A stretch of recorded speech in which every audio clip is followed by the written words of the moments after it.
அதிக ரத்த அழுத்தம் அப்படிங்கிறது ஒரு நோய் இல்லைங்க, ஒரு அறிகுறி. உங்கள் உடம்புல தொடர்ந்து வலி இருக்குது, இது ஒரு ஃபிசிக்கல் இம்பேலன்ஸ் அப்படின்னு நம்ம சொல்லுவோம். அதே போல் நீங்கள் சாப்பிடக்கூடிய உணவில் அதிகமாக உப்பு இல்லை ப்ரிசர்வேட்டிவ் சேர்ந்த உணவுகள் சாப்பிட்றதுனால ஒரு கெமிக்கல் இம்பேலன்ஸ் உண்டாகிறது, இல்லை அதிகமான மனக்கவலையினால ஒரு மென்டல் இம்பேலன்ஸ் உண்டாகிறது.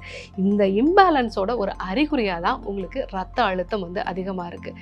இதை நம்ம சரி செய்யாமல் ஜஸ்ட் பிபியை குறைக்கிறதுக்கான மாத்திரைகள் மட்டும் எடுத்துக்கும் போது தான் ஒரு மாத்திரையிலிருந்து தொடங்கி நம்ம 2-3 மாத்திரையாக அதிகரிக்கிறோம். இது இதய நோய் வரைக்கும் போகக்கூடிய ஒரு நிலைக்கு தள்ளப்படுறோம். ஸோ உங்களுக்கு பிபி அதிகமாகிறதுக்கு என்ன காரணம், இயற்கையான முறையில் இதை எப்படி நம்ம சரி செய்யறது, இதை பற்றி நீங்கள் டீட்டெயில்டாக தெரிஞ்சுக்கணும் அப்படின்னா இந்த வாரம் மே 10 மதுரை சுந்தராஜன்பட்டியில் இருக்கக்கூடிய ஹார்ட் வெல்னஸ் சென்டரில் இலவச மருத்துவ முகாம் நடைபெறுது. இந்த முகாமில் நீங்கள் மூலிகை சேர்ந்த மருந்துகளையும் பெற்றுக்கொள்ளலாம்.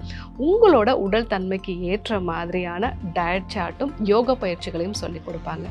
நோயிலிருந்து மீண்டு வருது முறையான சிகிச்சை இருந்தால் சுலபந்தாங்க. நீங்கள் இந்த முகாமில் கலந்துக்கணும் அப்படின்னா கீழே இருக்கக்கூடிய நம்பருக்கு கால் பண்ணி அப்பாயின்மெண்ட் ஃபிக்ஸ் பண்ணிக்கோங்க. இல்லை நீங்கள் டைரெக்டாகவும் அங்கே வரலாம், முகாமில் சந்திக்கலாம்.